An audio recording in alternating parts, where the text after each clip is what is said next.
প্রশ্ন হলো সূরা আল আনআম এবং 128 নম্বর আয়াতের সঠিক তাফসীর কি? আল্লাহ কি ইচ্ছা করলে কাফের মুশরিকদের মৃত্যুর পর ক্ষমা করে দিতে পারে? এটা জানলে উপকৃত হতাম। যে আসলে কাফের মুশরিকদেরকে আল্লাহ তাআলা কখনো ক্ষমা করবেন না, এটা ঘোষণা করেছেন আল্লাহ তাআলা। আল্লাহ তাআলা বলছেন খালিদিনা ফিহা হিয়া মাসওয়াকুম, আবার বলছেন খালিদিনা ফিহা আবাদা। আল্লাহ তাআলা আবাদান বলেছেন, চিরস্থায়ী বলেছেন।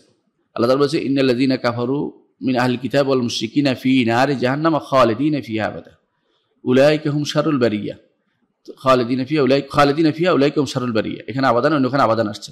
অর্থাৎ কাফের মুশরিকদের জন্য আল্লাহ তাআলা ক্ষমা করবেন না বলে দিয়েছেন। যে ঘোষণা আল্লাহ দিয়েছেন আল্লাহ তাআলা বিপরীতটা করবেন না। ঈমানদার ব্যাপারে আল্লাহ তাআলা কখনো আবাদান বলে নাই, চিরস্থায়ী বলে নাই। কাফের ব্যাপারে চিরস্থায়ী বলেছেন, কাফের ব্যাপারে স্থায়ী বলেছেন, কাফের ব্যাপারে চিরস্থায়ী বলেছেন, ঈমানদারের ব্যাপারে শুধু স্থায়ী বলেছেন, খালিদিনা বলেছেন। কোথাও আবাদান বলে না, জাহান্নামে আবাদান বলে নাই। কোনো ঈমানদারকে জাহান্নামে আবাদান বলা হয় নাই।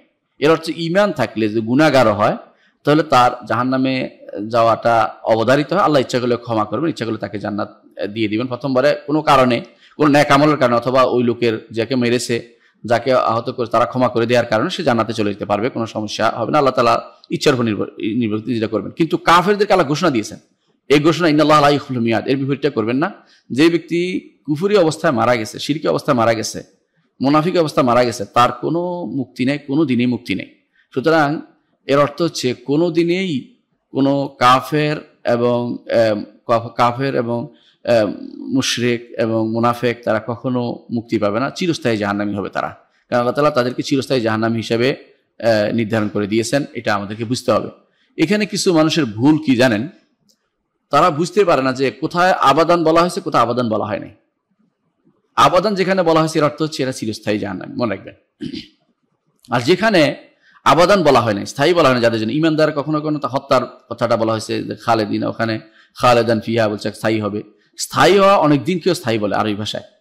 আরবি ভাষায় অনেক দিনকে স্থায়ী বলা, এই জন্য বলা হয় খাল্লাদাল্লাহু মুলকা, আল্লাহ মুখে রাজত্ব অনেক দিন রাখুক। তো খালেদিন অর্থ চিরস্থায়ী নয়, বা একেবারেই যা থেকে বের হওয়া এরকম নয়। খুলুদ এমন অর্থই হচ্ছে যে কিছু বেশি দিন থাকা। এটা হচ্ছে আল্লাহর ইচ্ছার উপর নির্ভরশীল। আল্লাহ তাআলা বলছে ইন্নাল্লাহা লা ইয়াগফিরু আন ইউশরাকা বিহি ওয়া ইয়াগফিরু মা দুনা যালিকা লিমান ইয়াশা। আল্লাহ তার সাথে শরীক করা কখনো ক্ষমা করবেন না বলে দিয়েছেন। কিন্তু তার নিচে যা আছে, শিরক এবং কুফর নিফাক, তার নিচে যা আছে এগুলোকে তিনি বলছেন ইয়াগফিরু মা দুনা যালিকা লিমান ইয়াশা, যাকে ইচ্ছা তাকে ক্ষমা করবেন। আর যাকে ইচ্ছা তাকে ক্ষমা করবেন অর্থ হচ্ছে প্রথমে ক্ষমা করে দিবেন, আর শেষ পর্যন্ত সে একটা ক্ষমা পাবেই পাবে। কারণ রাসূলুল্লাহ সাল্লাল্লাহু আলাইহি ওয়াসাল্লাম হাদিস যে সুপারিশ হবে নবীদের, সুপারিশ হবে নেক বান্দাদের। আল্লাহ প্রত্যেকটি মানুষ ঈমানদার জান্নাতে যারা যাবে তারাই সুপারিশ করার ক্ষমতা রাখবে। তার আত্মীয় স্বজনকে যারা ঈমান নিয়ে কবরে গেছে, তারা গিয়ে তাদেরকে আল্লাহর কাছে ফরিয়াদ করে আল্লাহর কাছে চাইছে, আল্লাহ তাদেরকে নিয়ে আসবে জান্নাতে।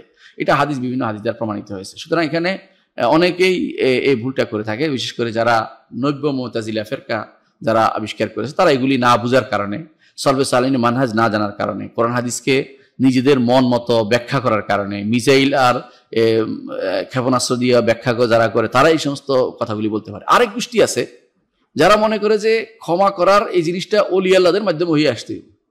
এটা আরেক ভুল। ওলি আল্লাহদের মাধ্যমে নয়, আল্লাহ তাআলা তাদেরকে আখিরাতে ক্ষমা করার বিষয়টি নবী মুহাম্মদ সাল্লাল্লাহু আলাইহি ওয়াসাল্লাম সহ নবীরা করবেন, সিদ্দিকরা করবেন, শহীদরা করবেন, এবং সাধারণ ইমানদার মানুষও করবেন, এবং ভালো মানুষরাও করবেন, অর্থাৎ নেককার ইমানদাররাও করবেন, এমনকি একজন মানুষও করবেন। এমনকি সেটা কোনো কোরআন দ্বারাও হবে তার জন্য সুপারিশ, এমনকি সেটা সওম দ্বারা তার সুপারিশ হবে, অর্থাৎ তার আমলও তার জন্য সুপারিশ করে যাবে। সুবহানাল্লাহ। তাহলে বোঝা যাচ্ছে যে এখানে ওলি আল্লাহ ধরতে বলা হয়নি, আবার নিরাশ হতে বলা হয়নি। কিছু মানুষের দুই পন্থী হয়ে যাচ্ছে বর্তমানে। একটু খাওয়ারিজি মুতাজিলা হয়ে যাচ্ছে একটা গোষ্ঠী, তারা ইমানদারদেরকে কাফের বানিয়ে বলছে গুনার কারণে, এটা আর খারাপ জিনিস। আরেক গোষ্ঠী আছে আল্লাহর এই ক্ষমাকে কোনো ব্যক্তি বিশেষের ব্যক্তি বিশেষের উপর ন্যস্ত করে দিয়েছে, ওরা যদি কোনো ক্ষমা করে আল্লাহ ক্ষমা করবেন। এই সবই হচ্ছে ভুল, কখনো নয়। আল্লাহ তাআলা তিনি ক্ষমা করবেন, তার নবী রাসূলরা সুপারিশ করবেন, এবং সুপারিশ করবেন আল্লাহর নেক বান্দারা, শহীদরা, সিদ্দিকরা, এবং কি প্রত্যেকটি মানুষ, ঈমানদার মানুষও সুপারিশ করতে পারবে, এবং কি আমলও সুপারিশ করবে বান্দার জন্য। এগুলি বিভিন্ন সবই হাদিস দ্বারা প্রমাণিত হয়েছে। এগুলি আমরা আমাদের islamhouse.com একটি সুপারিশ অথবা শাফাআত এবং শাফাআত কারিগণ, সুপারিশ অথবা সুপারিশ কারিগণ এই নামে আপনি চার্জ দিবেন, islamhouse.com একটা গ্রন্থ পাবেন বড়, সেটা পড়ে নেবেন, আশা করি বিষয়টি বুঝতে পারবেন। সুতরাং যারা বলে যে সুপারিশ হবে না তারাও ভুল করে, যারা বলে সুপারিশ করবে শুধুমাত্র বিশেষ লোক, বিশেষ কোনো ব্যক্তি, বিশেষ অলি আল্লাহ শুধু করবে, এইটাও ঠিক না। অলি আল্লাহকে এইটা হলো নির্বাস করে, অলি আল্লাহ সবাই, নবীরা অলি, নবীরও আল্লাহর বন্ধু, অলি অর্থ বন্ধু, আল্লাহর বন্ধু নবীরা, সবচেয়ে বড় বন্ধু, বড় আল্লাহর বন্ধু হচ্ছে নবীরা। তারপরে হচ্ছে নবীদের মর্যাদা একটু বেশি, এই জন্য তাদের ওহী আসে। তারপরে হচ্ছে সিদ্দিকরা, তারপরে শহীদরা, তারপরে এর পরবর্তী যারা আছে সাধারণ ইমানদার, যে কোনো ইমানদার জান্নাত যাবে সেই আল্লাহর ওলি। আল্লাহর ওলি ছাড়া কেউ জান্নাতে যাবে না, সবাই আল্লাহর ওলি।